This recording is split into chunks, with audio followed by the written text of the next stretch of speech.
Untuk menyingkat waktu, kami persilakan untuk Bu Haji Iswatun Khoria MPD menyampaikan materinya. Baik, terima kasih Bu Dewi atas kesempatannya. Assalamualaikum warahmatullahi wabarakatuh. Waalaikumsalam. Waalaikumsalam. Selamat siang menjelang sore Bapak Ibu. Bapak Ibu yang hebat semua, mudah-mudahan Bapak Ibu masih tetap setia ya. Mohon maaf sebenarnya kemarin saya sudah diberi jadwal itu untuk hari Kamis ya. Tapi karena satu dan lain hal, saya waktu itu mencoba masuk-masuk ternyata terbetal-betal-betal. Begitu sudah stabil, ternyata Zoom-nya sudah full of capacity. Akhirnya saya tidak boleh masuk dan hari ini kita diberi kesempatan untuk bersua. Mudah-mudahan Bapak Ibu tidak kelelahan gitu ya, karena wah ini kayak roadshow gitu. 2 sesi berturut-turut. Baik Bapak Ibu, baik mari kita buka kesempatan hari ini dengan bersama-sama membaca basmalah. Mudah-mudahan kegiatan hari ini berjalan lancar. Bismillahirrahmanirrahim. Dan Bapak Ibu, untuk mengambil jeda sejenak, Bapak Ibu akan saya subscribe sebuah video. Silakan Bapak Ibu perhatikan. Setelah itu nanti Bapak Ibu akan saya beri kesempatan untuk memberikan komentarnya, gitu ya, untuk memberikan komentarnya. Tapi ingat, ketika Bapak Ibu akan memberikan komentar, silakan Bapak Ibu resen terlebih dahulu. Baik, sebentar ya.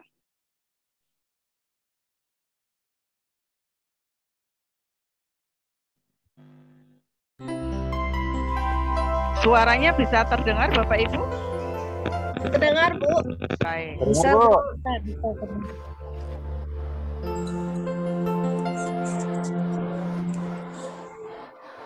Kamu Maya anak baru ya? Iya. Boleh kenalan nggak? Aku Rian, seniormu.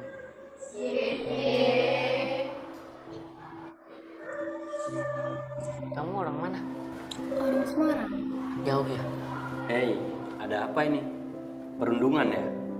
Bukan Pak, aku cuma mau ngajak kenalan doang Pak. Benar begitu Maya? Iya Pak. Rian, ya sudah, kamu kembali lagi ke kelas kamu ya. Baik Pak. Mai, nanti ngobrol lagi ya.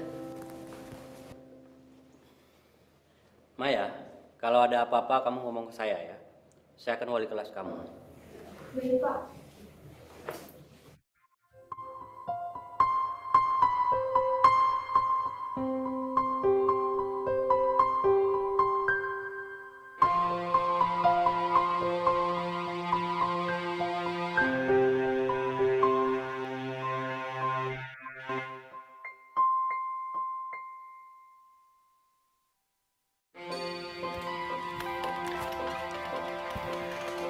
Ya ampun, adek Mas ngaca terus.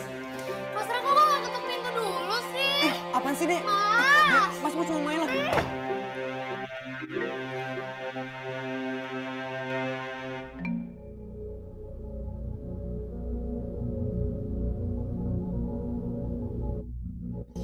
Dek, Mas masuk ya. Mas bosan di kamar nih. Mas! Maya mau tidur! Dek, adek. Dek. Ih, itu si Maya. So cantik banget ya. Iya, ih.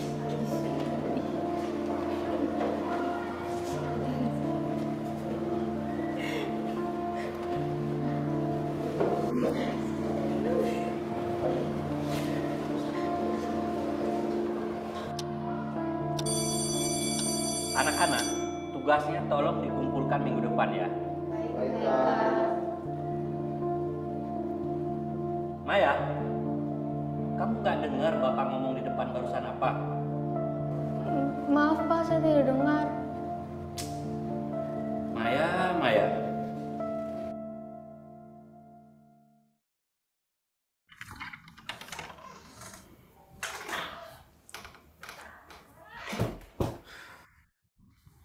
Dek. Mas baca komentar di postingan foto kamu. Itu siapa yang bikin akun Mas so cantik? Mas gak usah urusin masalah aku deh. Loh, aku ini kakakmu loh, Dek. Aku bisa urus masalah aku sendiri. Udah deh Mas, keluar aja. mau bantu masak. Ih. Dek, apaan sih, Dek? Ih.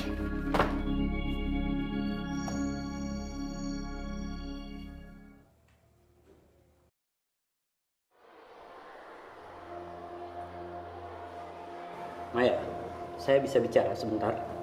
Oh iya Pak Satrio, ada apa? Bapak lihat dalam beberapa hari ini kamu kurang fokus belajar. Maaf Pak, saya... Bapak sudah tahu tentang foto yang ada di media sosial. Apa karena itu kamu kurang fokus belajar? Nanti jam istirahat kita bicara sebentar dengan Bapak sekolah ya. Baik Pak. Ya sudah Maya.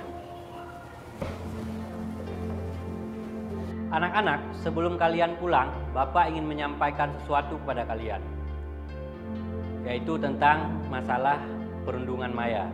Pastinya kalian sudah tahu. Jadi kalian hati-hati dalam bermain media sosial. Kadang kita tidak tahu dampak apa yang kita tulis di media sosial. Dan itu bisa menyakiti orang lain, bahkan teman kalian sendiri. Bisa saja diri kalian sendiri. Jadi lain kali kalian harus berhati-hati dalam menggunakan sosial media. Dalam waktu dekat ini dari pihak sekolah pun sedang bersosialisasi, ingin menyampaikan tentang masalah ini. Pihak sekolah juga akan mendiskusikan kepada kalian semua, ya. Mengerti anak-anak? Mengerti Pak. Ya udah, untuk hari ini cukup sampai di sini dulu ya.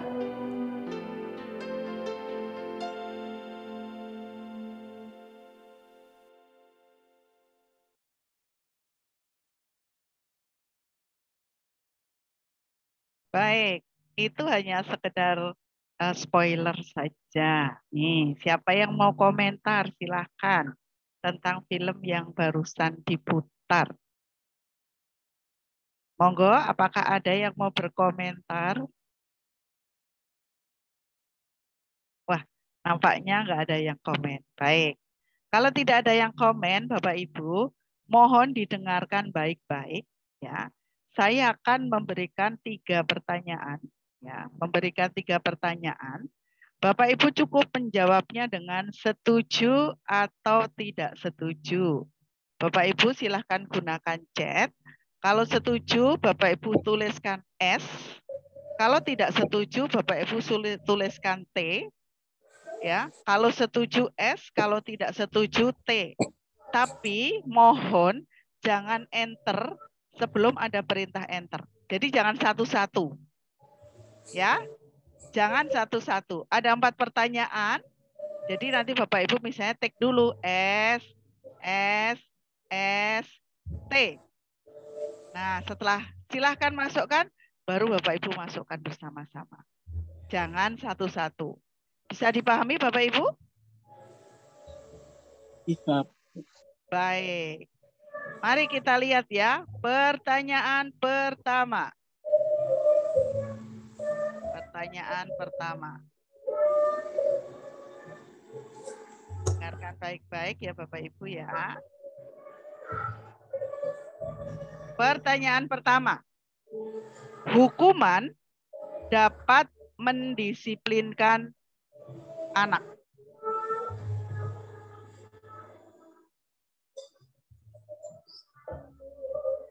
Pertanyaan kedua.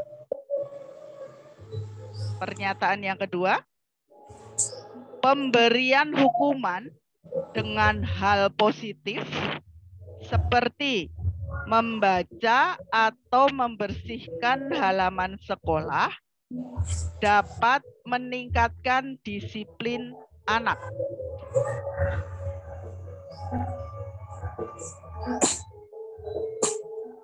Ketiga, memberikan penghargaan dapat meningkatkan motivasi belajar anak.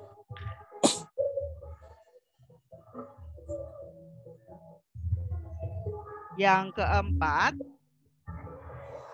guru dapat mengontrol perilaku siswanya di sekolah.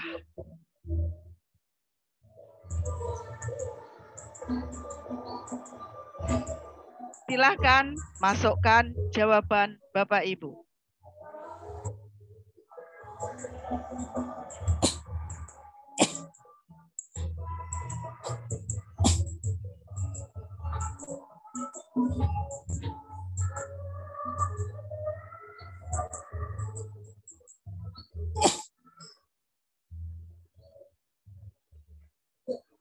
Baik, mari kita lihat Bapak Ibu.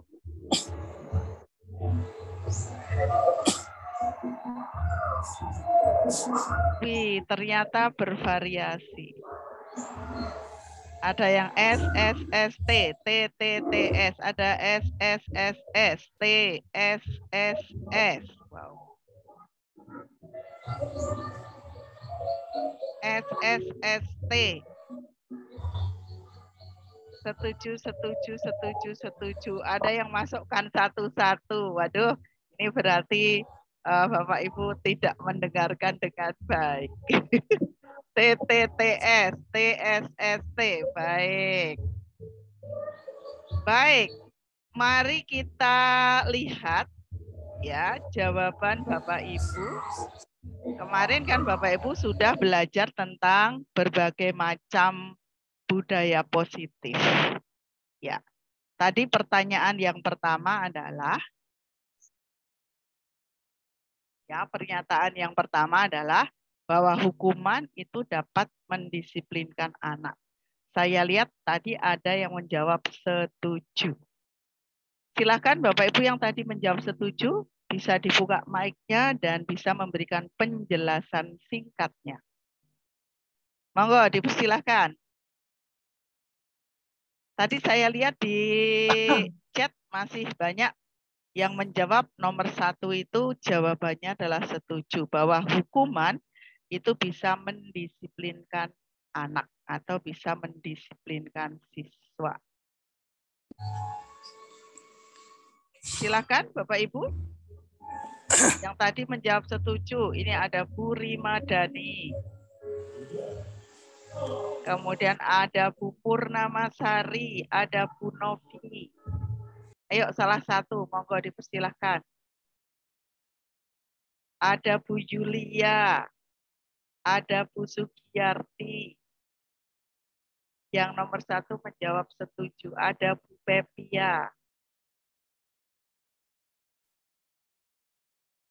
Kalau yang satu ini saya nggak tahu nih yang jawaban nomor berapa itu. Silakan monggo salah satu. Halo. Ya, silakan Bapak Ibu yang tadi sekiranya yang nomor 1 menjawab setuju. Iya saya Bu, insyaallah ya. Silakan Purnama. Assalamualaikum Baik. warahmatullahi wabarakatuh. Waalaikumsalam warahmatullahi Berarti wabarakatuh. semuanya. Ya menurut saya hukuman itu bisa mendisiplinkan siswa. Tapi hukumannya disesuaikan ya, bukan hukuman fisik Bu. Misalnya seperti, jadi misalnya dia sudah diperingati berapa kali masih tetap melanggar, nah itu baru kita kasih hukuman seperti itu. Baik. Baik, terima kasih Bu Purnama ya. Jadi kalau menurut Purnama untuk mendisiplinkan anak itu kita bisa menggunakan hukuman. Baik.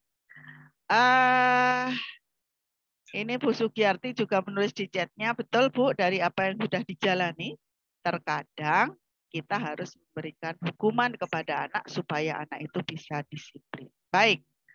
Kemudian tadi pertanyaan yang kedua. Ya, pertanyaan kedua tadi adalah jenis hukuman dengan hal positif seperti membaca buku, membersihkan halaman sekolah, itu dapat meningkatkan kedisiplinan siswa.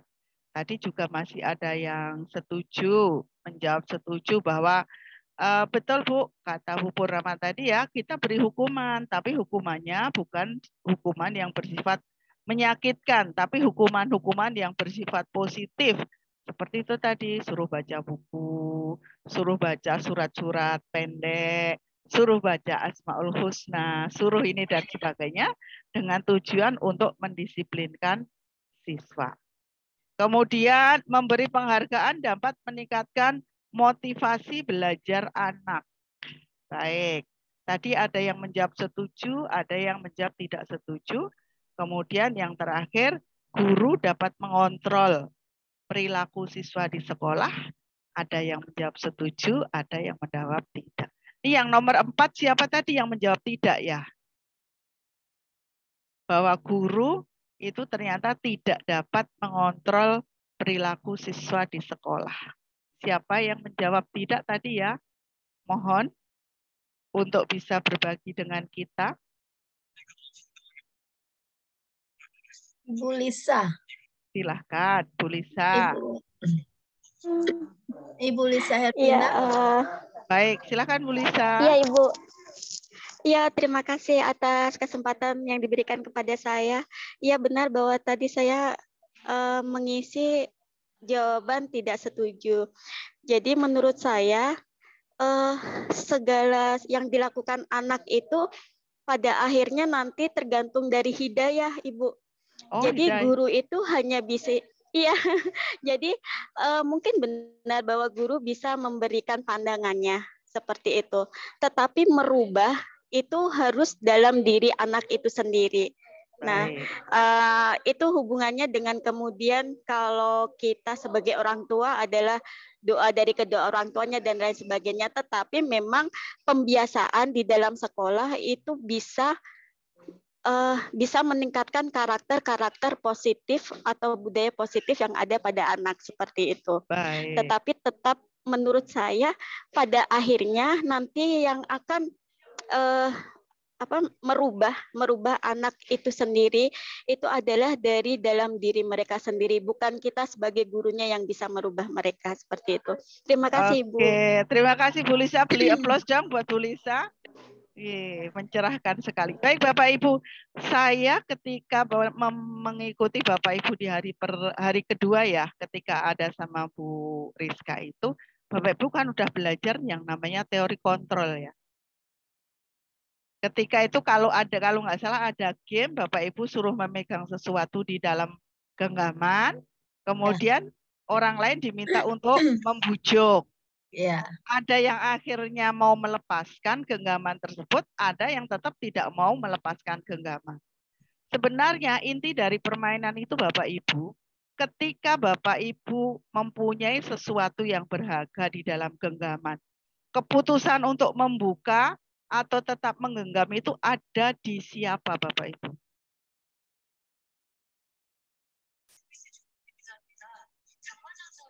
Ada di siapa? Keputusan untuk membuka dan atau saya mah tetap nggak mau buka. Oh saya mau buka karena benar yang dia katakan kalau saya buka ini ilmu saya jadi lebih bermanfaat. Akhirnya saya buka deh gitu. Yang menentukan bahwa si genggaman ini akan saya buka atau saya tutup itu siapa? Diri kita sendiri, Bu. Baik. Diri Bapak Ibu sendiri. Ketika anak misalnya ikut peraturan sekolah, sebenarnya yang memutuskan untuk ikut peraturan sekolah atau melanggar peraturan sekolah itu siapa? Siswa itu sendiri, Bu. Betul sekali, siswa itu sendiri.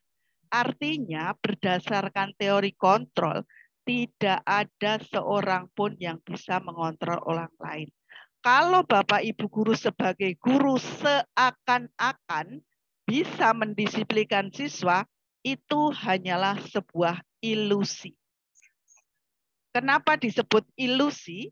Karena sejatinya meskipun Bapak Ibu berbuat apapun, ketika si anak tidak mau membuka dirinya, tidak mau melepaskan kontrolnya, ya si anak itu pasti tidak setuju dengan Bapak Ibu yang lakukan. Bapak Ibu bisanya hanya memberikan nasihat, memberikan pilihan-pilihan. Adapun yang akan menentukan apakah si anak ini akan mengikuti nasihat Bapak Ibu, apakah memilih salah satu dari pilihan yang Bapak Ibu berikan, ini tergantung kepada si anak itu. Oleh karena itu, hukuman itu tidak efektif untuk mendisiplinkan siswa. Kenapa? Siswa akan disiplin ketika Bapak Ibu ada.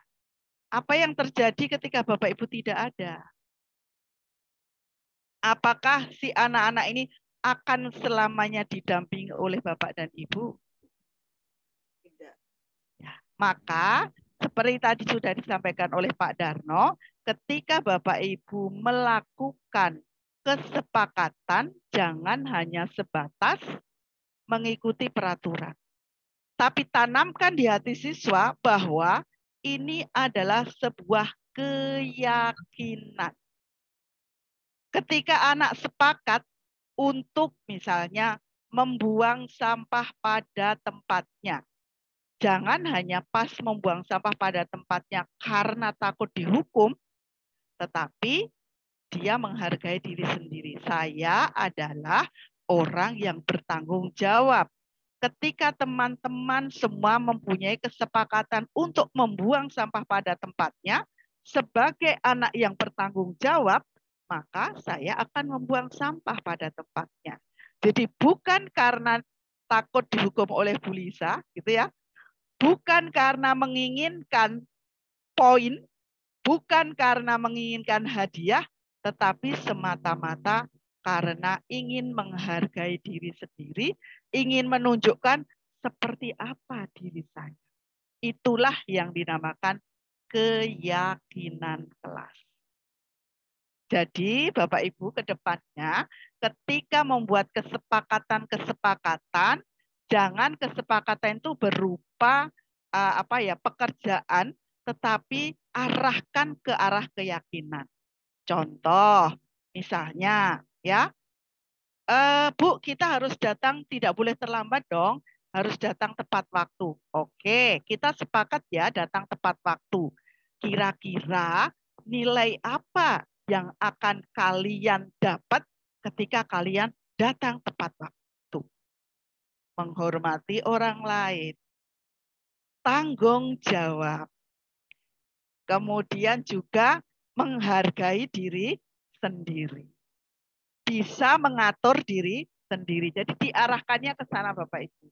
Tidak cukup hanya datang tepat waktu, tetapi sampai kalau kalian datang tepat waktu, berarti kalian akan jadi anak yang seperti apa ya? Yang bertanggung jawab, Bu. Oke. Jadilah kalian anak yang bertanggung jawab. Sehingga ketika anak itu tidak datang tepat waktu, yang Bapak Ibu lakukan bukan menghukum, tetapi mengingatkan, katanya kamu ingin jadi anak yang bertanggung jawab. Kalau datangnya terlambat berarti tanggung jawab enggak tuh? Ya, kita hanya menggugah kesadarannya saja. Sehingga ke depannya tadi teori restitusi bisa Bapak Ibu lakukan. Karena yang didorong oleh Bapak Ibu itu bukan hanya motivasi yang dari luar atau motivasi ekstrinsik, tapi kita sudah membangun motivasi yang intrinsik yang dari dalam diri anak. Jadi Bapak Ibu, kalau kemarin kan ada Bapak, saya lihat itu banyak sekali sih ilusi-ilusi yang kita ciptakan di sekolah yang sebenarnya itu hanya ilusi saja. Misalnya orang dewasa itu bisa menentukan masa depan anak-anaknya. Itu ilusi, Bapak. Kenapa kita sebut ilusi? Kenyataannya yang menentukan masa depan anak-anak sebenarnya ya anak-anak. Apakah Bapak Ibu akan mengajar datang tepat waktu?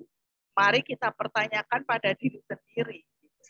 Ketika Bapak Ibu datang ke sekolah tepat waktu, apakah motivasinya?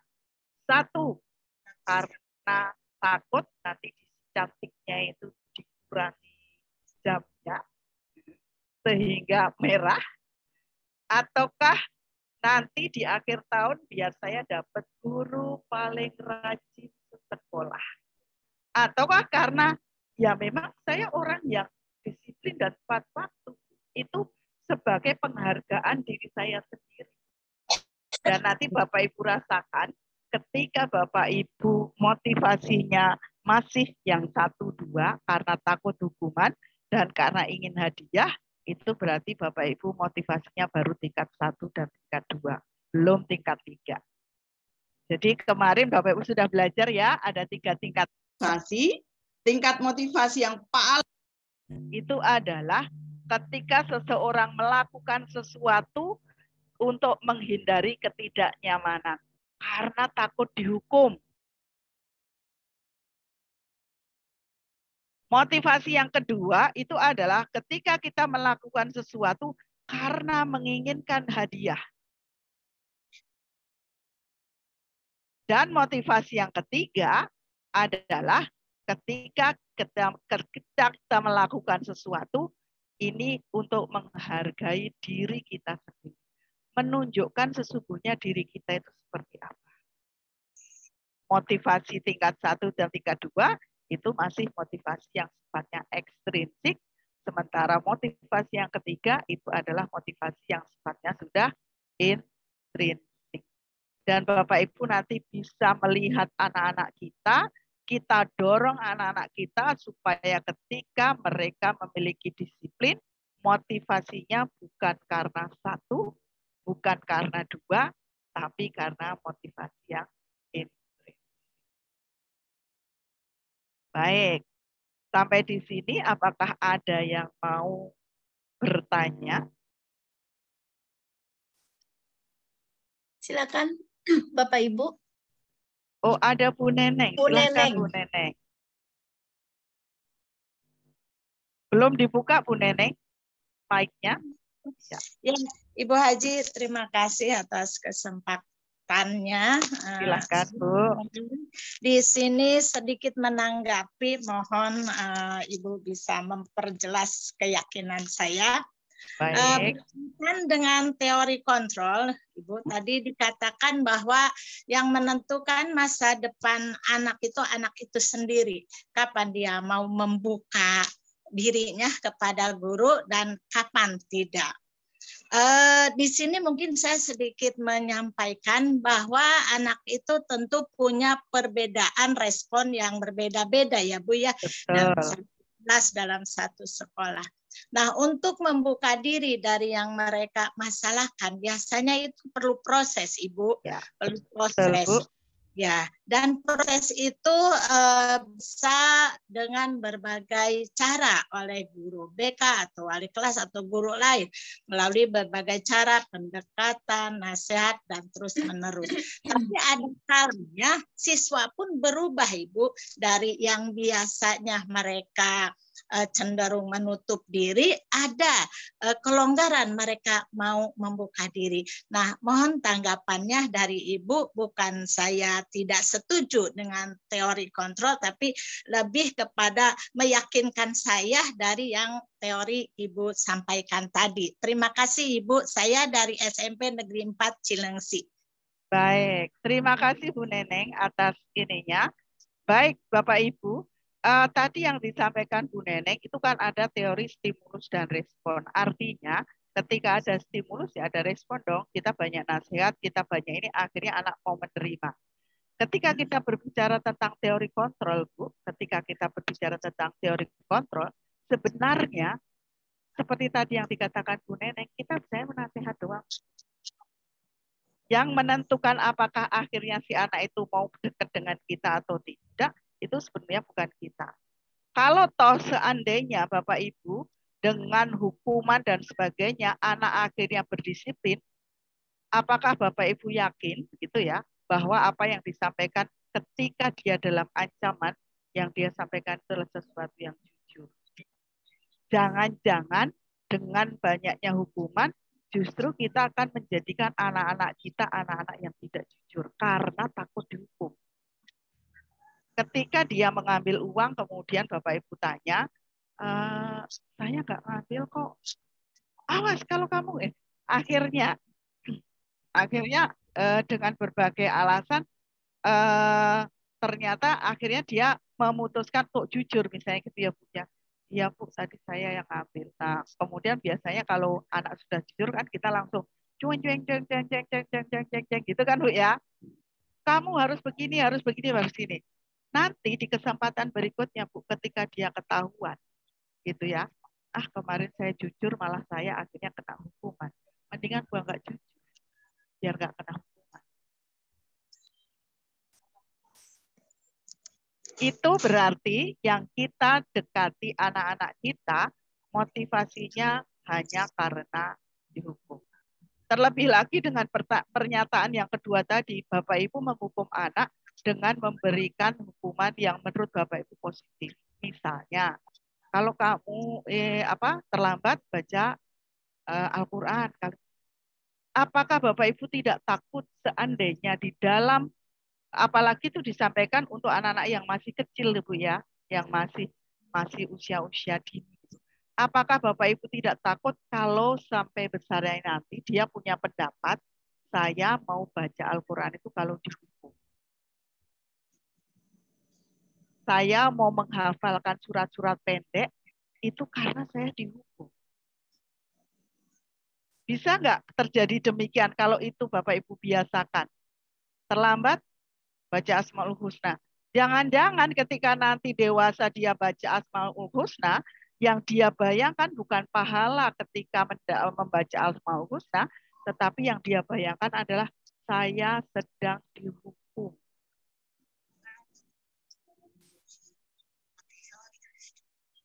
Terbayang nggak Bu? Jadi artinya Bu, memang memang benar. Apalagi murid saya itu ratusan Bu, gitu ya. Apa mungkin saya layani satu persatu? Itu sesuatu yang mungkin jadi PR Bapak Ibu.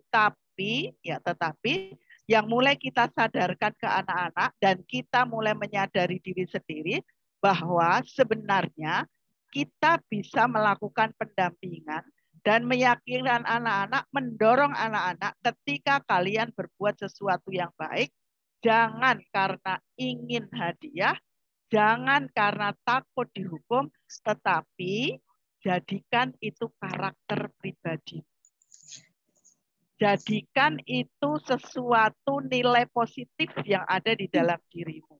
Sehingga kalau sudah menyatu di dalam diri kita, tidak ada Bapak Ibu guru, dia akan tetap berbuat seperti itu. Ketika dewasa, maka apa yang dia dapatkan di masa sekolah itu akan menjadi bekal dia menghadapi kehidupannya yang akan datang. Karena sejatinya sekolah itu adalah laboratorium ini dari kehidupan anak-anak kita di masa yang akan datang. Ya berarti kesimpulan kita jangan lelah-lelah aja untuk terus memberi motivasi, ya memberi nasihat, memberi motivasi. Betul. Mereka yang menentukan dari hasil yang kita sampaikan, begitu kali ya. Iya betul Bu Neneng, seperti itu gitu. Jangan kayak lagunya Sheila on Seven, jangan lelah untuk mencintaiku katanya. Untuk mencintai murid-murid kita jangan lelah Bapak Ibu. Bagaimanapun caranya gitu ya. Karena mungkin Bapak Ibu sampai sekarang masih teringat sebenarnya kemarin kan kita sudah belajar tentang 5 posisi kontrol guru ya. Bapak Ibu memposisikan diri di bagian mana tuh? Masih ingatkah? Ada 5 posisi kontrol guru yang dilakukan guru-guru di sekolah. Maaf Bu, saya nggak nyimak tuh yang ini, yang 5 kontrol guru. Kalau tidak, saya ulang boleh? Ya boleh Bu, terima kasih. Baik, jadi Bapak Ibu di kelas ini sebenarnya guru itu memiliki 5 posisi kontrol. Baik. Ya, sebentar, saya besarkan dulu. Terlalu kecil atau sudah bisa dilihat? Bisa, Bu. Ya, baik. Posisi kontrol yang pertama itu adalah sebagai penghukum. Posisi kontrol yang kedua, guru sebagai pembuat orang merasa bersalah. Posisi kontrol yang ketiga, guru menempatkan diri sebagai teman. Posisi kontrol yang keempat, guru menempatkan diri sebagai pemantau. Dan posisi kontrol yang kelima, guru menempatkan diri sebagai manajer. Sebagai penghukum, apa yang dilakukan guru ketika siswa berbuat kesalahan, dia melakukan hukuman fisik.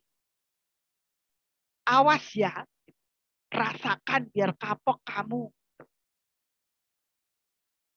Ya, nyindir-nyindir, nunjuk-nunjuk, mungkin bahkan dengan melakukan kekerasan fisik.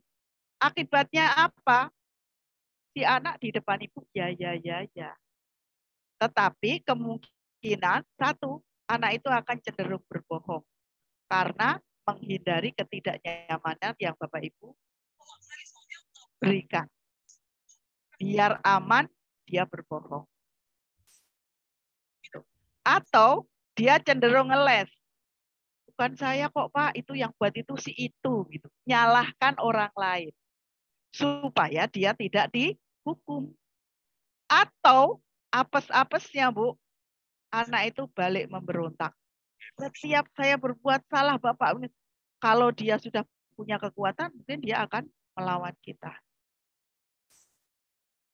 Sehingga meskipun Bapak Ibu menghukum, ingin efek jera, tapi kenyataannya justru anak itu akan mengulang lagi.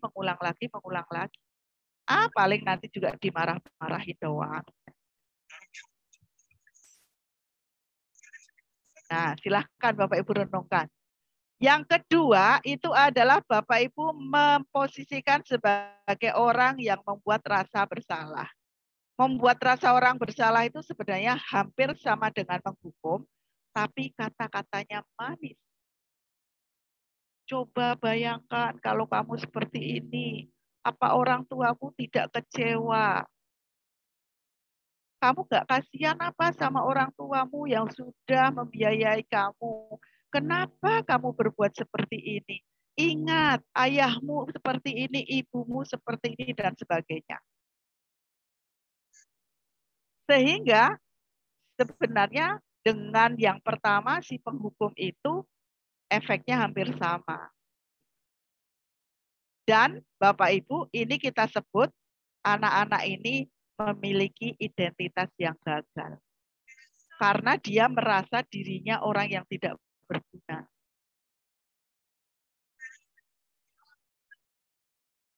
Ya, dia merasa, ya, kalau toh akhirnya dia mengikuti apa yang diberikan oleh Bapak Ibu, dia merasa, iya, saya itu ini, saya itu orang yang ini, saya itu anak yang tidak bersyukur, saya itu, dan seterusnya. Akhirnya dia menjadi rendah diri. Nah, kalau Bapak Ibu masih memposisikan diri Bapak Ibu di nomor 1 dan nomor 2, apa yang dilakukan anak ketika mengikuti saran Bapak Ibu, motivasi anak itu hanya untuk menghindari hukuman. Kemudian posisi yang ketiga, ketika kita menempatkan diri kita sebagai teman. Ya, muridnya terlambat, nggak apa-apalah terlambat, sekali-sekali dong kita terlambat. Gitu. Atau ketika anak itu tidak tepat, ayo dong kita kan teman, ayo dong, gitu. Dan ini si anaknya identitasnya sudah sukses, artinya si anak itu tidak merasa cemas, tidak merasa tertekan gitu ya. Dia enjoy sebenarnya gitu ya. Tetapi ketergantungan terhadap Bapak Ibu masih ada. Karena misalnya nih, suatu saat Bapak Ibu lagi kesel, dia datang terlambat, Bapak Ibu marah. Ya kok marah sih Bu? Biasanya kan Ibu nggak pernah marah. Kok gitu sih Bu? Sehingga apa yang dihasilkan oleh anak-anak ketika kita memposisikan diri sebagai teman, anak itu sangat tergantung kepada kita. Dia belum bisa mandiri. Karena menganggap, oh nggak apa-apa saya berbuat salah, nanti juga nggak dimarahin ini. Gitu. Jadi dia sangat tergantung kepada Bapak dan Ibu guru. Bayangkan di masa depan ketika Bapak dan Ibu guru nggak ada di dunia mereka. Apa yang akan terjadi? Baik. Terus Bapak Ibu bisa juga menempatkan diri sebagai pemantau. Kalau pemantau itu tugasnya yang menghitung dan mengukur. Sudah ada kesepakatan, telat 1 kali, ininya apa, konsekuensinya apa, telah 2 kali, konsekuensinya apa. Ketika anak berbuat salah, kita hanya bilang, kamu udah telah 2 kali ya. Ingat nggak, kalau telah 2 kali berarti dikurangi berapa poin?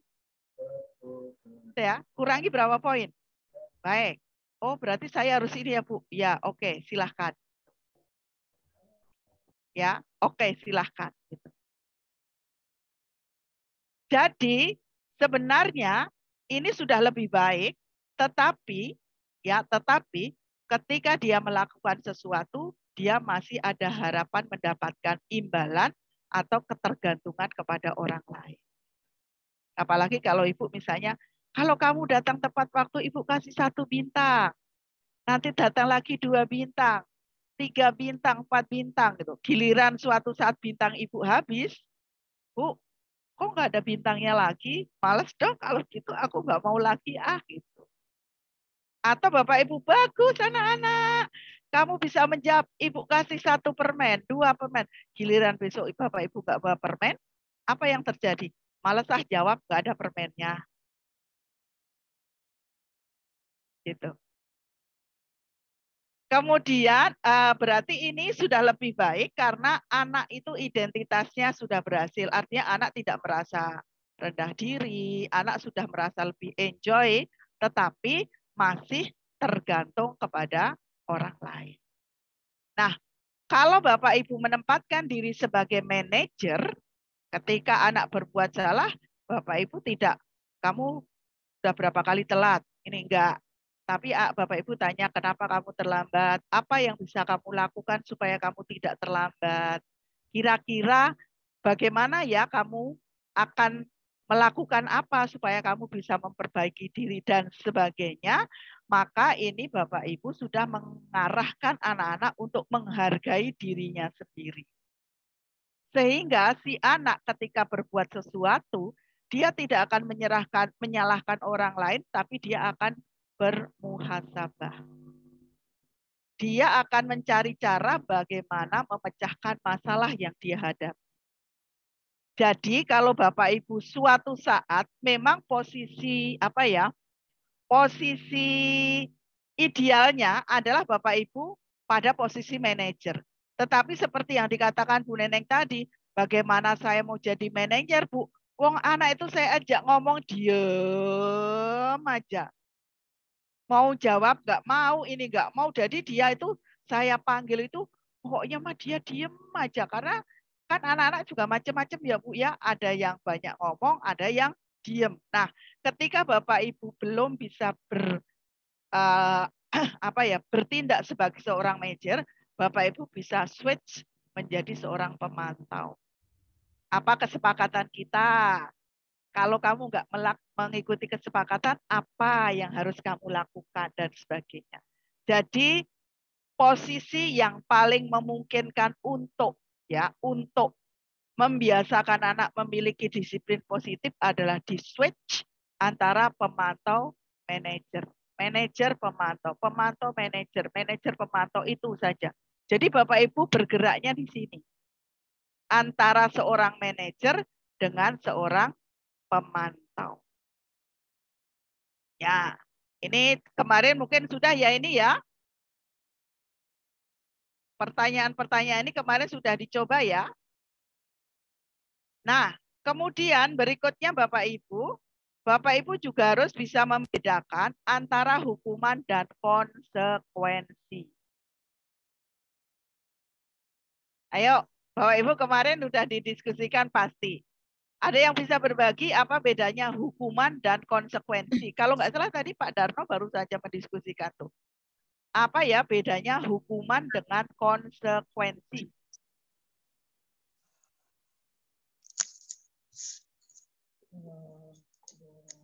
Kalau misalnya anak datang terlambat terus suruh lari keliling lapangan, hukuman atau konsekuensi? Hukuman. Hukuman. Kalau misalnya anak menumpahkan meja di gelas, air di gelas, ditumpahkan di meja, terus anak itu suruh ngepel yang ada di meja itu, kemudian membuang ininya, mencuci taplak yang basah, itu hukuman atau konsekuensi? Konsekuensi. Konsekuensi. Baik. Ya. Kalau misalnya anak tidak mengerjakan PR, terus suruh bersih-bersih WC? Hukuman. Hukuman.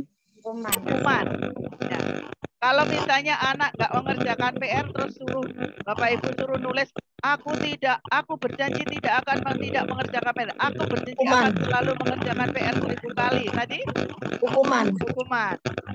Kalau pas pelajaran PJOK dia datang terlambat terus Bapak Ibu suruh keliling dulu ya 10 kali, itu hukuman atau konsekuensi? Hukuman.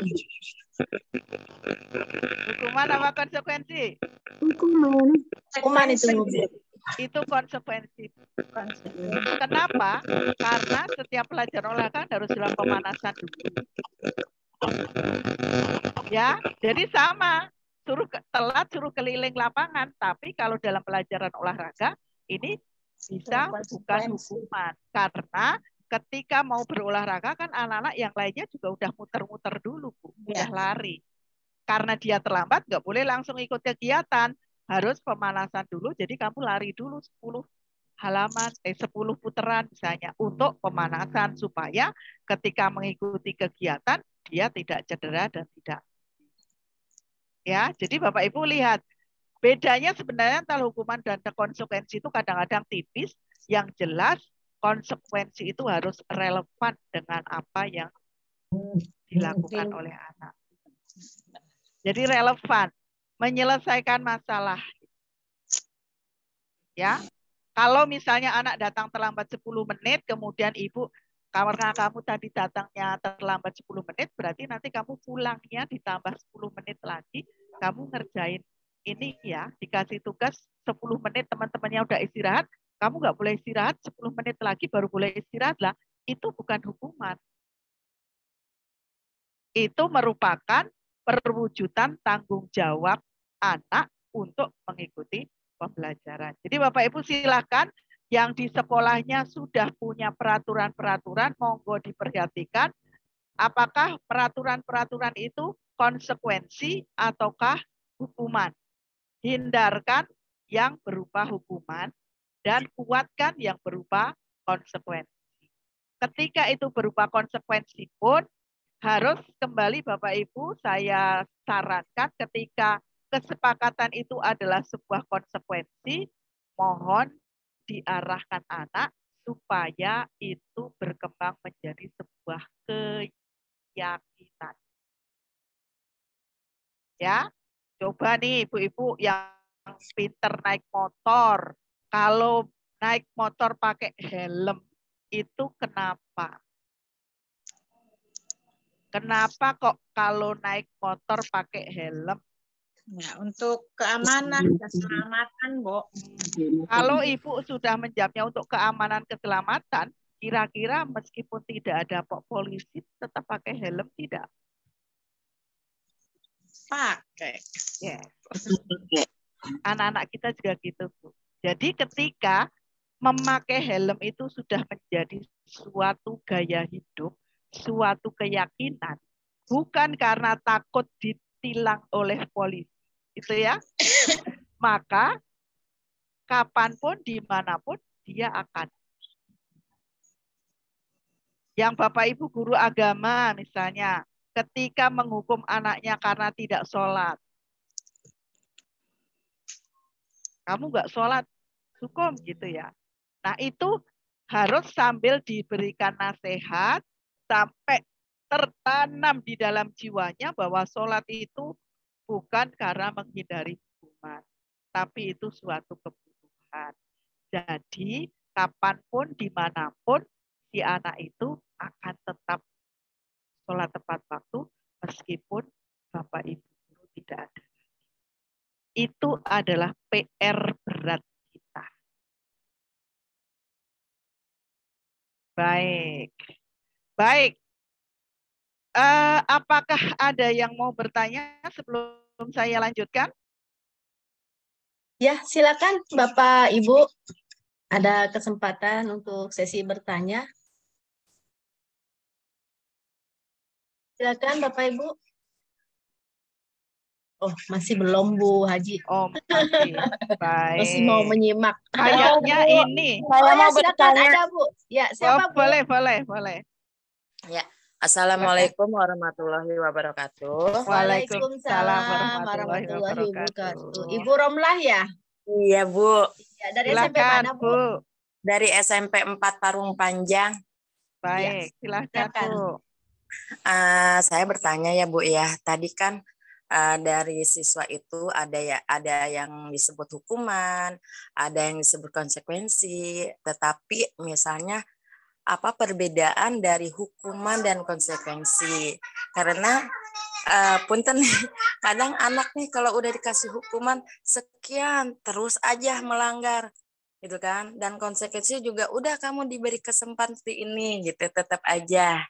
Itu pertanyaan saya. Dan solusinya tuh Bu, untuk perbedaan antara hukuman dan konsekuensinya. Itu aja Bu pertanyaan saya. Assalamualaikum warahmatullahi wabarakatuh. Waalaikumsalam warahmatullahi wabarakatuh. Jadi Bu Romlah, kalau hukuman itu biasanya ketika kita menghukum, satu, yang kita berikan kepada anak itu enggak relevan. Biasanya disertai emosi. Jadi ketika ibu memberikan sesuatu karena anak berbuat salah, kalau itu dasarnya adalah emosi, itu salah satu ciri-ciri, salah satu tanda-tanda bahwa yang kita sampaikan itu adalah hukuman, bukan konsekuensi. Contohnya, dasar kamu udah dikasih tahu banyak, gitu ya. Kemudian, berdiri kamu di depan kelas. Terus yang kedua, hukuman itu nggak relevan dengan kesalahan yang dibuat anak. Contohnya tadi, anak datang terlambat, kemudian karena datang terlambat, terus suruh lari keliling lapangan, atau suruh membersihkan WC. Anak nggak mengerjakan PR, suruh berdiri di depan kelas, megang telinganya, ngangkat kakinya satu. Itu kan tidak memberikan solusi terhadap apa yang menjadi kesalahannya. Maka itu disebut hukuman. Sementara kalau konsekuensi, salah satu ciri konsekuensi itu adalah relevan dengan apa yang dilakukan oleh anak. Jadi, anak-anak tahu konsekuensi dari perbuatan salah dia. Misalnya itu tadi ya, ketika apalagi ya contoh konsekuensi. Ketika anak merobek buku temannya, gitu. Ya konsekuensinya apa kira-kira Bu Romlah? Ada dua anak berantem, terus satu ngerebut buku temannya, terus sampai buku temannya itu robek. Kira-kira konsekuensinya apa? Mengganti buku. Konsekuensinya mengganti buku temannya tersebut, tetapi kadang kalau misalnya saya ya, ada sedikit nasihat sedikit, lalu siswa tersebut untuk mengganti mengganti buku temannya tersebut gitu. Ya, that's good Bu. Jadi itulah yang namanya konsekuensi, dan konsekuensi itu biasanya bukan kita yang menentukan. Tapi punten Bu, kalau misalnya dia tuh terlambat datang, datang terlambat sekolah nih kita, itu kan kalau dari konsekuensi, apakah dia apa tuh konsekuensinya kalau dia terlambat? Oke. Gitu kan? Misalnya dia gini Bu, misalnya dia terlambatnya 10 menit. Iya. Ibu beri lagi waktu. Kamu waktunya istirahat, nanti jangan istirahat ya. Kamu tadi kan terlambat 10 menit. Berarti 10 menit selesaikan tugasnya. Karena teman-temanmu kalau ganti jam guru kan kadang beda guru tuh Bu. Baik. Karena kamu terlambat, nanti Ibu kasih tugas ya. Kamu tadi kan terlambat menyelesaikan tugas. Tapi kalau misalnya nanya, Bu, meskipun saya terlambat, itu saya udah kerjakan sampai selesai, nggak apa-apa ya Bu. Baik, tapi jangan diulang ya. Kamu tahu kan, kalau terlambat itu berarti kamu menjadi anak yang tidak bertanggung jawab. Kamu mau jadi anak yang tidak bertanggung jawab, gitu Bu. Jadi kita menasehatinya bukan karena terlambatnya, tetapi keyakinan apa yang menjadi kesepakatan dia. Dia ke depannya itu kamu ingin jadi orang yang seperti apa sih? Jadi akhirnya dia menyadari bahwa kalau saya terlambat berarti saya tidak menghargai diri saya sendiri, berarti saya menjadi orang yang tidak bertanggung jawab. Itu yang harus selalu diarahkan kepada anak-anak kita. Seperti itu Bu Romlah. Jadi terus jangan sekali-kali gini loh Bu, Bapak Ibu kadang-kadang gini nih. Kalau itu sudah misalnya di awal tadi ya udah dibuat kesepakatan gitu ya, udah dibuat peraturan gitu ya. Tapi menurut kita peraturannya tuh nggak banget deh gitu. Jangan sekali-kali mengajari anak, dah nggak apa-apa itu peraturan nggak jelas itu. Jangan begitu. Karena apa? Mengikuti peraturan yang sudah menjadi kesepakatan itu juga salah satu karakter baik kita. Bahwa sekonyol apapun peraturan, kalau peraturan sudah dibuat oleh pemerintah, ya kita harus mengikuti. Kita mengikutinya karena ini adalah peraturan pemerintah. Gitu. Karena ini adalah peraturan sekolah. Jadi meskipun ibu tidak setuju, misalnya anak-anak itu membuat kesepakatan ya, karena sudah di awal itu dibuat kesepakatan, misalnya kesepakatan itu kalau misalnya itu tadi datang terlambat suruh membersihkan WC misalnya seperti itu. Kalau misalnya itu sudah menjadi kesepakatan dan semua siswa di kelas itu sudah setuju, Bapak Ibu mengarahkannya ikuti kesepakatan itu. Karena kalau kalian mengikuti kesepakatan berarti kalian menghormati orang lain. Jadi bukan karena kita senang, tapi karena kita menjadi orang yang mengikuti peraturan. Kita menjadi orang yang bertanggung jawab. Kita menjadi orang yang hormat kepada orang lain. Itu yang harus selalu Bapak Ibu tekankan ketika Bapak Ibu ingin menanamkan disiplin positif. Ya, seperti tadi juga disampaikan, disiplin positif itu datangnya itu adalah dari si anak sendiri. Baik, ini ada cerita Bapak Ibu, terutama nih ibu-ibu nih. Misalnya ada cerita seperti ini.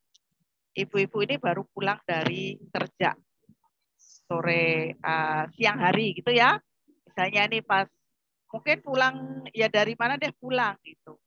Nah, Bapak Ibu itu biasa naruh uang di dompet kecil di atas meja gitu ya untuk persiapan belanja dan sebagainya, untuk persiapan belanja si bibi. Ketika ibu masuk ke rumah ya, kita tidak tahu kan masuk ke rumah, ternyata Bapak Ibu melihat anak Bapak Ibu itu buka dompet, terus ngambil duitnya, terus lari keluar beli jajanan. Ibu melihat dengan mata kepala sendiri. Terus si anak itu pulang. Apa yang akan Ibu lakukan ketika melihat kejadian seperti itu? Apa Ibu, seperti apa nih? Yo, pernah nggak Bu gitu? Ibu melihat dengan mata kepala sendiri anak kita membuka dompet, ya, ngambil duit, terus lari keluar. Ketika anak itu akhirnya pulang, apa yang akan Bapak Ibu tanyakan kepada anak-anak kita? Ayo, monggo Bapak Ibu. Kalau Bapak-Bapak kira-kira mungkin nggak yang lihat anaknya begitu ya? Kalau saya mungkin akan mengikuti dulu Bu, karena kan kita melihat anak kita mengambil, kebetulan melihat. Diikutin dulu tuh anak tuh kemana bawa uangnya itu, jajan atau bagaimana. Nah nanti barangkali setelah dia kembali dengan membeli jajan dan sebagainya, kita menanyakan dengan baik-baik atau memberikan nasihat bahwa seharusnya bilang begitu, jangan mengambil secara langsung. Barangkali begitu. Kalau saya akan mengikuti kemana dia pergi. Itu kalau Bu Neneng sempat mengikuti ya. Kalau misalnya ibunya udah tergesa-gesa tuh, langsung ke kamar mandi gini. Pas anaknya datang, dari mana Dek? Kok dari mana-mana? Itu bawa jajanan. Ya kan tadi uang sakuku masih mah buat beli jajanan tadi mah gitu. Dia nggak ngaku kalau ngambil uang yang ada di dompet. Padahal Ibu Sunia lihat sendiri gitu. Apa yang akan Ibu sampaikan kepada anak Bapak Ibu? Pernah nggak mengalami kejadian begitu? Kita melihat dengan mata kepala sendiri, tapi anak kita tahu anak kita itu berbohong. Kita tahu karena kita lihat gitu. Tapi anak, kenapa ya anak kok berbohong gitu? Kira-kira apa yang akan Bapak Ibu lakukan? Monggo, silakan. Melakukan pendekatan kali Bu. Seperti apa Bu? Kalau ya mendekati, diajak berbicara. Tadi apa yang sudah kamu lakukan tadi? Itu misalnya jajan apa ngambil duit, mungkin pendekatan baik-baiklah bicaranya, mungkin kalau saya mungkin begitu, nggak tahu yang lain. Tapi kan kadang-kadang anak aja nggak ngambil, sumpah mah nggak ngambil gitu. Padahal ibu itu tahu si anak itu bohong gitu loh. Apa langsung enggak tadi mama lihat kamu ngambil di ini apa seperti apa Bu?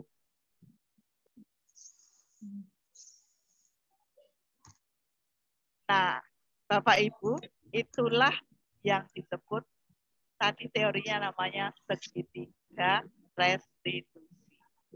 Prakteknya seperti itu. Jangan langsung menyalahkan kamu bohong ya. Tadi Ibu lihat kamu buka dompet, ngambil uang dan kamu lari keluar. Berarti kamu bohong. Bu, anak berbohong. Dia mungkin dalam keadaan bingung. Aku mau bicara jujur atau bohong ya? Jujur. Ini masih anak-anak ini Bu. Ini aku enaknya bicara jujur atau bohong ya? Maka tadi yuk kita salah satu contoh segitiga restitusi seperti ini. Jadi jangan marah-marah dulu, tapi stabilkan identitas.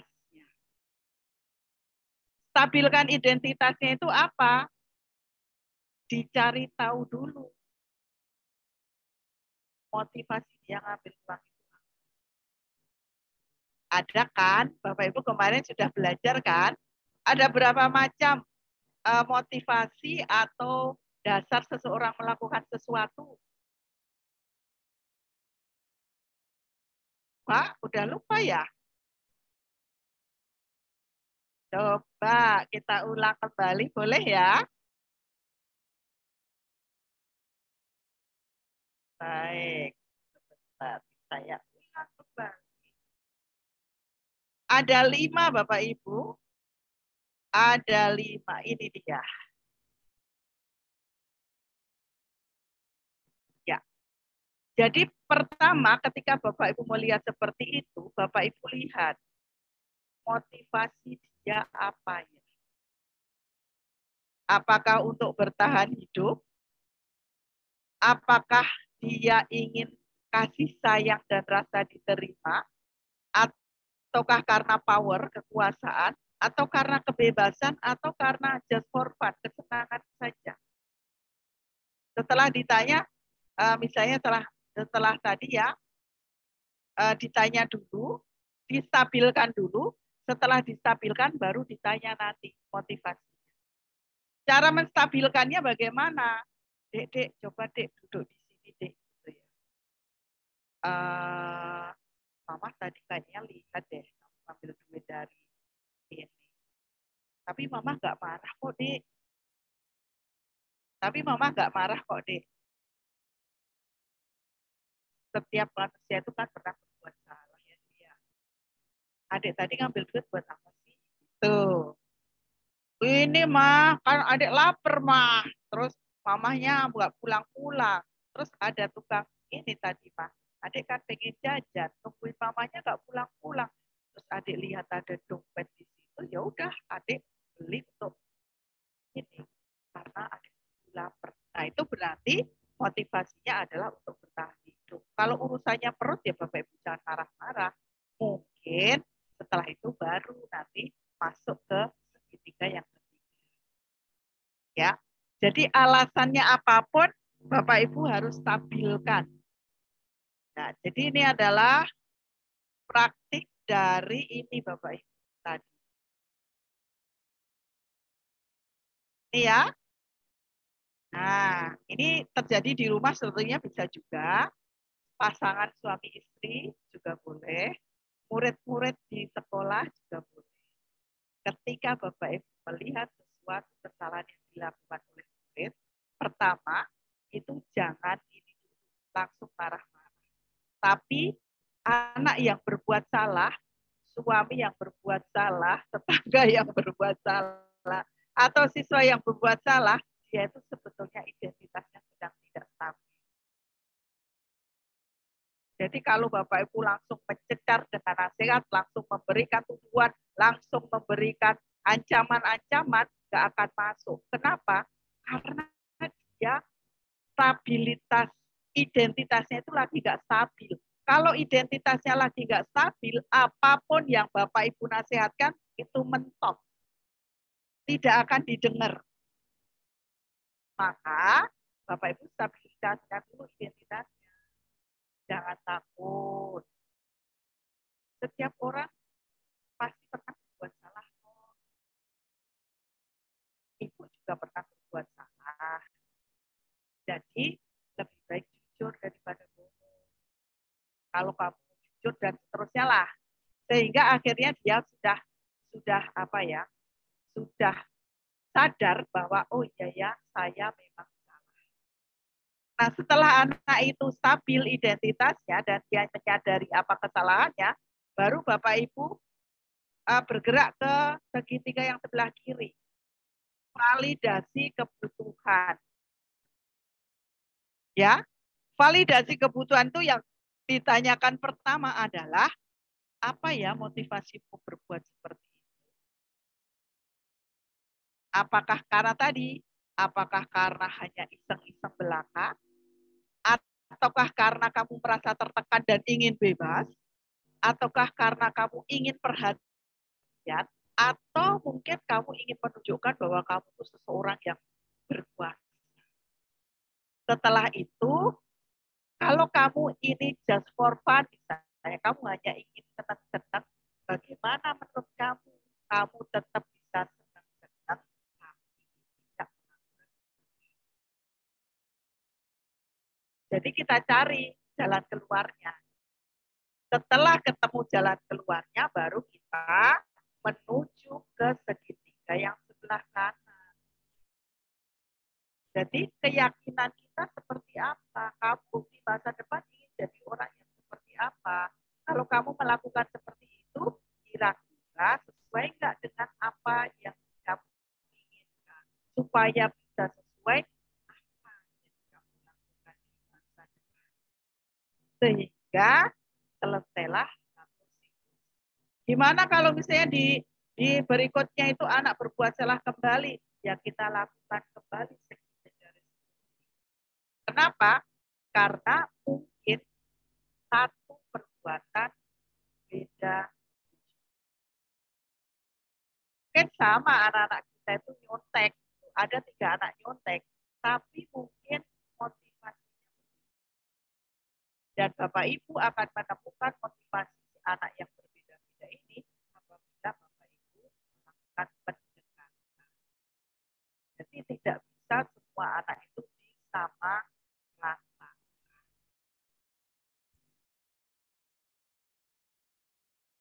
Baik, adakah yang mau bertanya? Kayaknya masih ini ya. Menyimak. Masih menyimak, Bu Haji. Baik, Bapak Ibu.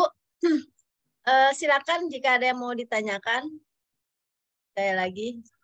Nah, ini Bu Yenita. Silakan Bu Yen.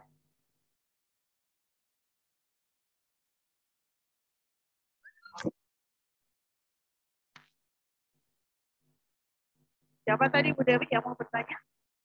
Bu Yenita ya? Baik. Oh, enggak ini, enggak apa, enggak connect ya. Baik. Nah, Bapak Ibu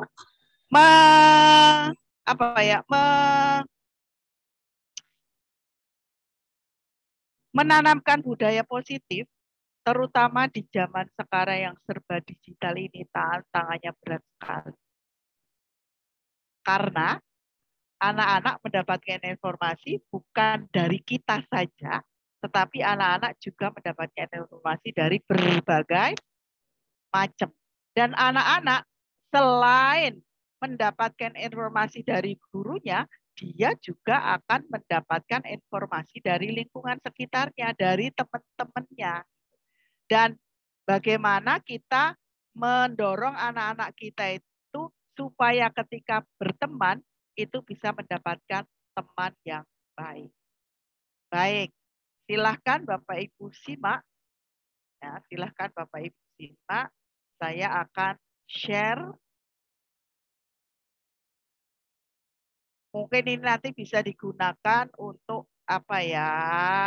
Salah satu ini Bapak Ibu ketika ngajar di kelas.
Risiko.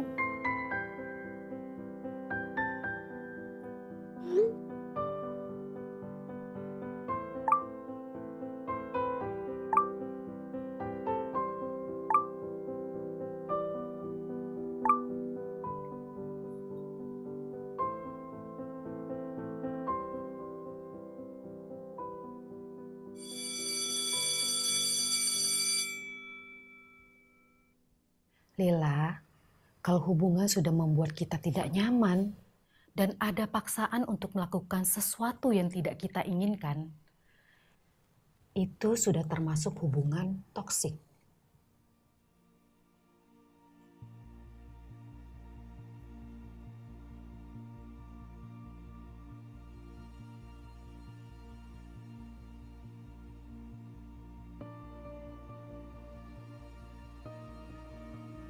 Terus bagaimana cara menolak ya, Bu? Kamu bisa buat batasannya sendiri. Jangan beri akses data pribadi seperti kata sandi gawai dan akun media sosial kamu. Itu adalah hak kamu untuk melindungi diri. Misalnya, kalau dia marah, berarti dia tidak menghargai kamu. Dari situ kamu bisa putuskan apakah ini hubungan yang positif atau toksik.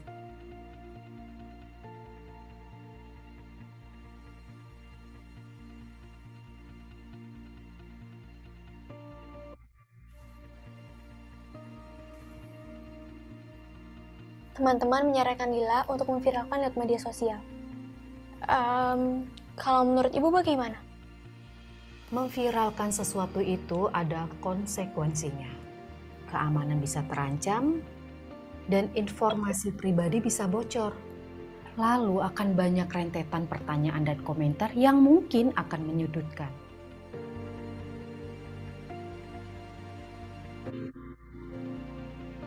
Coba Lila pikirkan dulu. Aku akan coba pikirkan ya, Bu. Dulu sebenarnya aku gak suka sama Hendrik. Tapi aku gak enak nolak combangan Arum dan Yogi. Lila, kamu jangan menyalahkan diri sendiri. Sekarang kita coba selesaikan satu persatu persoalan ini ya. Pertemanan yang sehat ya seperti ini. saling mendukung temannya untuk menjadi diri sendiri tanpa menghakimi.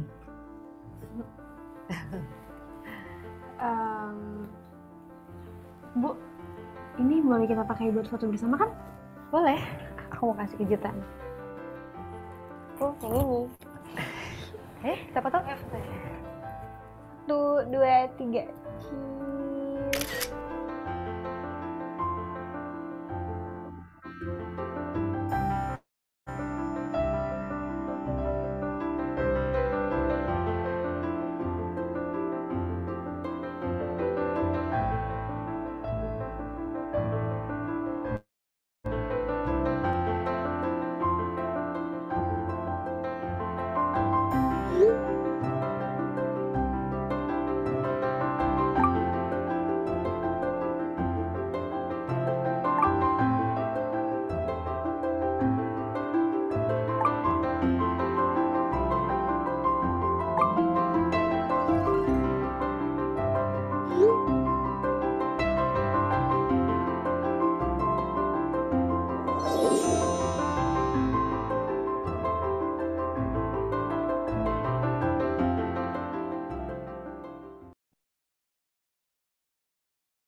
Jadi baik.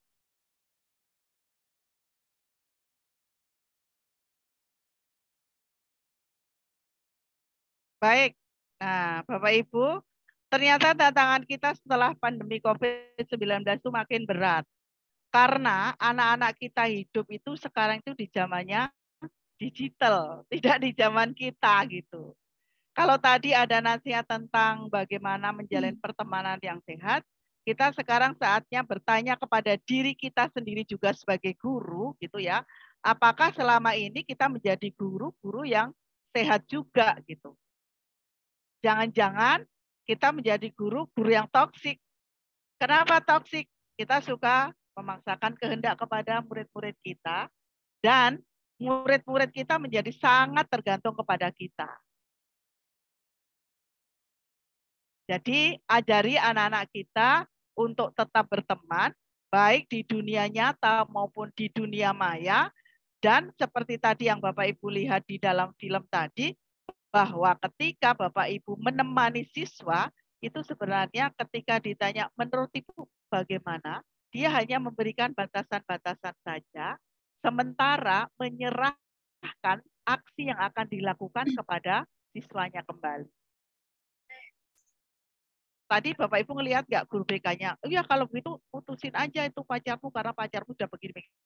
Tidak kan? Dia hanya menyampaikan kalau pertemanan yang sehat itu tidak saling memaksa. Jadi ya seperti apa? Jadi akhirnya si anak akan memutuskan sendiri. Oh berarti teman-temanku yang toksik itu seperti apa, yang sehat itu seperti apa, sehingga akhirnya itu bisa mereka diskusikan kembali dan akhirnya mereka bisa menyadari.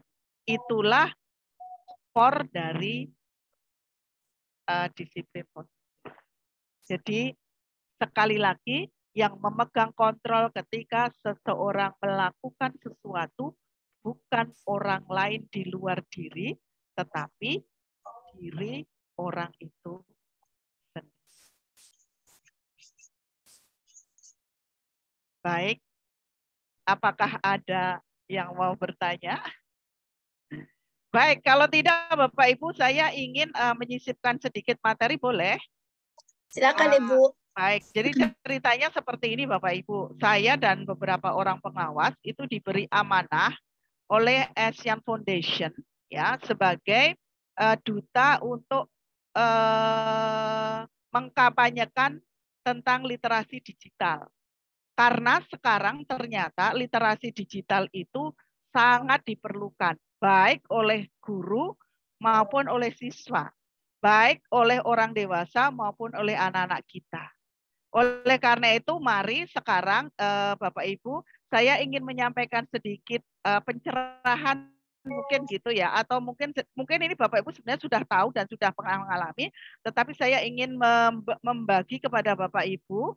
Kemudian nanti setelah saya bagi, nanti saya minta Bapak Ibu untuk mengisi link ya, link presensi dan ada link sedikit post testnya gitu, tapi nggak susah kok post testnya, sebagai bukti bahwa saya sudah melakukan sosialisasi tentang literasi digital. Izin ya share screen ya Bapak Ibu ya. Ya Bu. Ya, silakan. Baik, sebentar.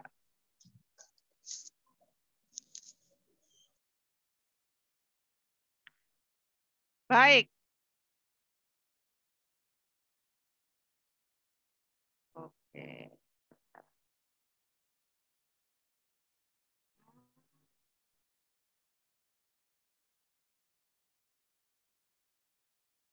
Oke, saya belum ini ya, bentar. Nah, saya akan menyampaikan ini Bapak Ibu, sebuah video kembali. Tolong Bapak Ibu amati kira-kira menurut Bapak Ibu apa yang terjadi dengan kejadian berikut ini.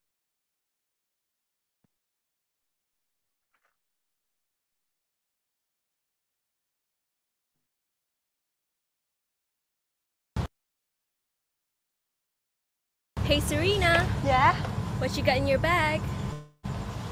It's my new heels for graduation.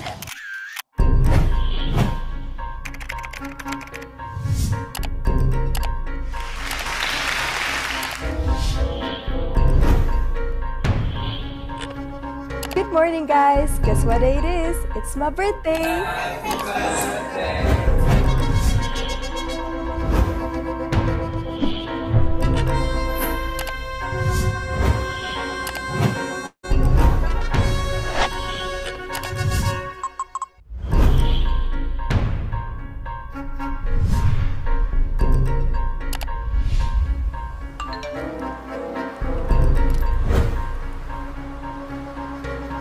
Hey, where are these charges coming from?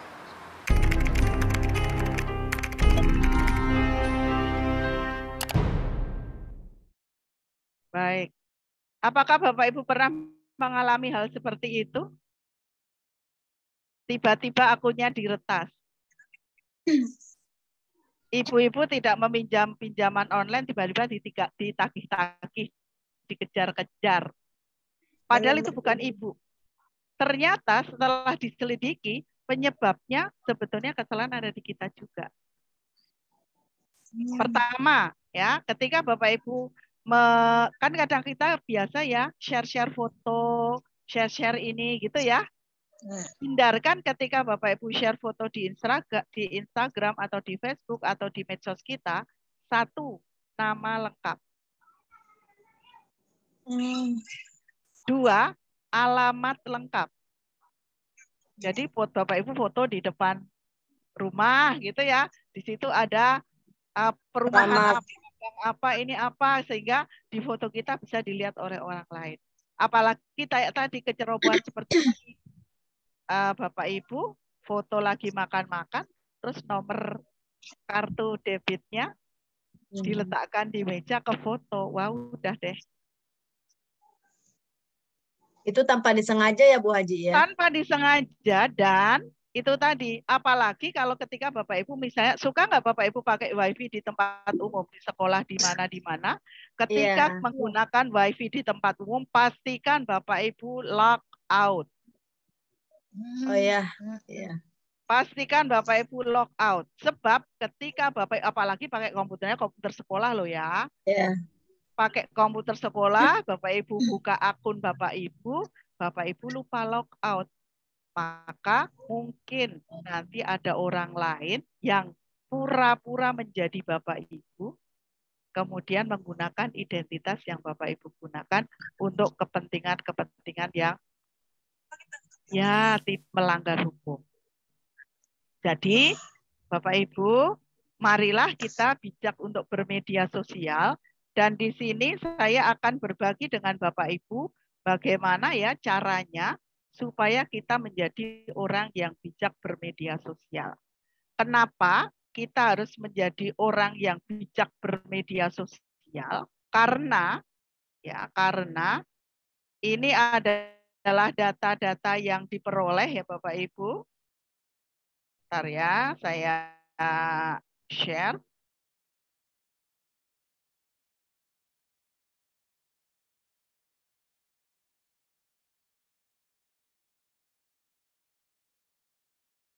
Ya.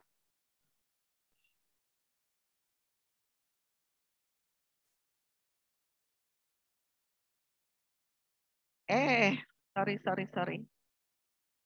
Ya. Nah, karena ketika kita share sesuatu, itu ya, sesuatu itu misalnya hoax atau berita palsu atau ini, kalau kita nggak hati-hati, nanti kita bisa bobol hanya karena kita kurang hati-hati. Mari kita lihat. Nah, mari kita lihat. Ternyata Bapak Ibu, di Indonesia itu pengguna internet itu sangat banyak. Bahkan 73% dari total populasi di Indonesia itu merupakan pengguna internet yang aktif dan sebagian besar menggunakan internet itu untuk media sosial dan pesan singkat. Jadi kebanyakan untuk WA-an sama medsosan. Sehingga meskipun secara ini manfaat media sosial itu juga banyak, tetapi rawan terhadap hoax, kemudian fake news itu adalah berita palsu dan berita bohong serta disinformasi. Baik, ini adalah contoh-contohnya. Nah, kita kadang-kadang percaya karena ini dibaginya itu di grup WA keluarga gitu ya. Berarti bisa dipercaya. Mungkin yang membagikan itu bisa dipercaya, tapi Bapak Ibu harus tahu dulu dari mana itu sumber beritanya. Nah, kalau Bapak Ibu kurang yakin untuk membedakan hoax atau tidak, itu ada 7 langkah. Yang pertama Bapak Ibu cek dulu alamat URL-nya. Kalau alamat URL-nya itu mencurigakan, misalnya sudah ada .com, ditambahin lagi .co, misalnya seperti itu bisa pastikan bahwa itu adalah berita hoax. Kemudian lihat situsnya, berintegritas atau tidak. Kemudian cek dengan media lainnya, jangan hanya percaya di sini, Bapak Ibu bisa juga melihat situs-situs lain. Kemudian gunakan Google Fact Check, ya, dicek. Atau nanti Bapak Ibu bisa dikasih contoh juga menggunakan Mavindo, gitu ya. Terus lihat juga siapa penulisnya. Kemudian beritanya itu menyulut emosi kita atau tidak. Kalau beritanya menyulut emosi kita, ya berarti kita harus hati-hati. Mungkin itu berita bohong. Karena biasanya kalau berita bohong itu yang dipentingkan bukan isi beritanya, tapi bagaimana mempengaruhi orang yang membaca berita tersebut. Kemudian penulisannya seperti apa, judulnya bombastis atau tidak gitu. Kalau judulnya bombastis, judulnya sesuatu yang kayaknya itu hati-hati, mungkin itu adalah berita bohong. Baik. Nah, selain berita bohong, Bapak Ibu bisa cek di sini. Ya, silakan Bapak Ibu bisa mengecek faktanya. Bapak Ibu bisa menggunakan link ini, Mavindo. Ya. Kemudian berita yang mau di Bapak Ibu cek, silakan copy dan paste di sini. Nanti di sini akan dicarikan apakah berita yang dikirim oleh sanak saudara, teman dan sebagainya itu memang benar atau hoax. Karena di Mavindo ini nanti Bapak Ibu akan diberi track, ya, track. Misalnya nih, ini contoh-contohnya, ya, contoh-contohnya. Baik. Kemudian yang jadi tantangan kita saat ini adalah ternyata menurut survei Bapak Ibu, netizen di Indonesia itu adalah netizen yang paling tidak sopan se-Asia Tenggara. Jadi banyak isi berita yang ada di medsos kita itu menggunakan bahasa-bahasa yang tidak santun. Dan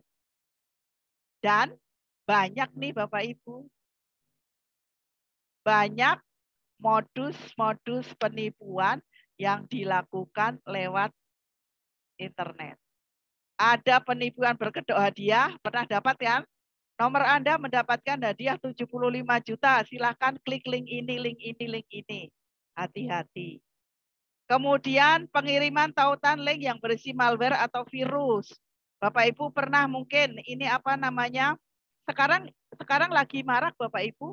Bapak Ibu dikirimkan oleh seseorang yang dikenal, terus diberi semacam aplikasi, silahkan diklik.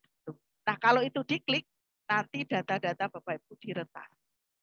Nah ini kita lihat ini adalah contoh-contoh apa ya, penipuan yang dilakukan di media sosial. Kenapa penipuan itu bisa dilakukan di media sosial? Karena kadang-kadang di media sosial itu data yang diberikan oleh orang itu bukan data pribadi, tapi data digital. Bu Dewi bisa aja. Ya. Punten. Waktunya ya? Iya. Baik. Jadi Bu Dewi bisa aja umurnya 40 tahun, tapi di medsosnya pasang foto ketika umurnya 15 tahun. Aduh. Tujuannya untuk apa? Nah, menipu. Ini Bapak Ibu. Untuk menipu. Contoh-contohnya banyak sekali. Ya. Jadi ada akun yang direkam. Sekarang lagi banyak, Bu. Pakai fotonya Bu Dewi, nomornya nomor orang lain, terus mengatasnamakan minjem ini, minjem itu, dan sebagainya. Gitu ya. Kemudian ada juga yang jualan palsu. Jualan murah banget ketika kita sudah transfer, barangnya nggak dikirim-kirim ke kita. Oh, nah, pernah banget tuh. Tapi yang paling bahaya ini, Bu. Iya. Ternyata ada juga yang menipu modusnya percintaan. Jadi menjadi berpura-pura menjadi orang dengan penampilan yang profil yang menarik, gitu ya. Kemudian ketika dia telepon, kita angkat, wah bahasanya itu kadang-kadang tidak sadar kita akan. Nanti akhirnya, tolong dong aku lagi sedang masalah ini kirim dan seterusnya dan seterusnya. Dan akhirnya apalagi untuk anak-anak kita suka kadang-kadang terpengaruh. Nah, oleh karena itu Bapak Ibu silahkan bijak. Itu tadi ya. Jadi apa yang harus Bapak Ibu lakukan tadi ya? Yang harus Bapak Ibu lakukan adalah satu, jangan sekali-kali Bapak Ibu mengirimkan data-data yang sifatnya personal tadi. Misalnya nama, kemudian alamat lengkap, apalagi nomor KTP, bahaya Pak, Bu. Jangan pernah sekali-kali mau mengirimkan fotokopi KTP kecuali kepada orang yang memang benar-benar Bapak Ibu kenal. Itu ya. Mudah-mudahan yang sedikit karena waktunya terbatas Bapak Ibu bisa tercerahkan, tapi saya mohon Bapak Ibu tolong Bapak Ibu isi linknya, akan saya bagi di chat. Kalau misalnya Bapak Ibu ini bisa juga di-scan. Sebentar, saya kirimkan linknya dulu. Karena kalau linknya saya kirimkan di chat, Bapak Ibu bisa langsung klik dan isi. Tetapi kalau misalnya Bapak Ibu ada HP, bisa juga bisa juga langsung di-scan yang tadi. Jadi Bapak Ibu bisa mengisi link yang ada di chat, atau Bapak Ibu bisa langsung scan ini tadi. Saya share sekali lagi. Terima kasih Bapak Ibu. Ya, silahkan langsung di-scan boleh. Kemudian mohon untuk diisi ya Bapak Ibu ya. Mudah-mudahan ini nanti bermanfaat bagi Bapak Ibu semuanya. Kemudian yang ingin saya sampaikan sekali lagi, kita sekarang tugasnya adalah menemani anak-anak kita untuk melakukan disiplin positif. Dan disiplin positif itu tidak bisa dilakukan secara instan. Apalagi tantangannya sekarang karakter dibentuk tidak secara tatap muka, tapi karakter di media sosial juga sangat mempengaruhi. Jadi mari kita didik anak-anak kita dampingi baik secara dunia nyata maupun dunia maya. Tentunya untuk bisa mendampingi putra-putri kita sebagai guru harus bijak dulu berdunia maya. Kita harus stay dulu, kita harus settle dulu di dunia maya, sehingga nanti kita bisa mendampingi anak-anak dan mengarahkan anak-anak kita ketika anak-anak kita berkolaborasi di dunia maya, karena ke depan kita bukan lagi warga negara Indonesia, tapi kita warga negara dunia. Terima kasih, itu mungkin yang bisa saya sampaikan, Bu Dewi. Terima kasih teman-teman yang sudah rela untuk menyempatkan waktunya, dan mudah-mudahan ini bermanfaat. Terima kasih yang sudah mengisi link untuk surveinya. Mudah-mudahan nanti bisa saya mintakan untuk sertifikat tambahan tentang literasi digital. Terima kasih. Assalamualaikum warahmatullahi wabarakatuh. Waalaikumsalam warahmatullahi wabarakatuh. Sebelum kita closing, kita foto bersama dulu ya, Bapak Ibu. Ya, ini sudah ya, saya stop ya. Ya.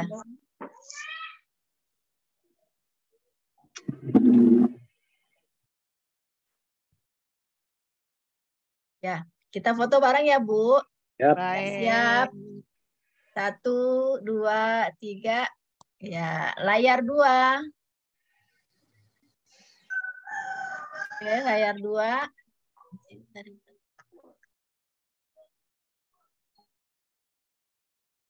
Layar 2. Siap-siap ya, Bu. Dibuka dulu semuanya. Oke, 1, 2, 3. Ya, satu layar lagi, layar 3. Dibuka semua Bapak Ibu, layar 3 nih. Oke, layar 3. Layar 3, 1, 2. Iya. Layar 4. Nah, banyak banget. Layar 4. Layar 4 pada tutup semua nih. Silakan dibuka dulu Bapak Ibu. Oke, 1, 2, 3.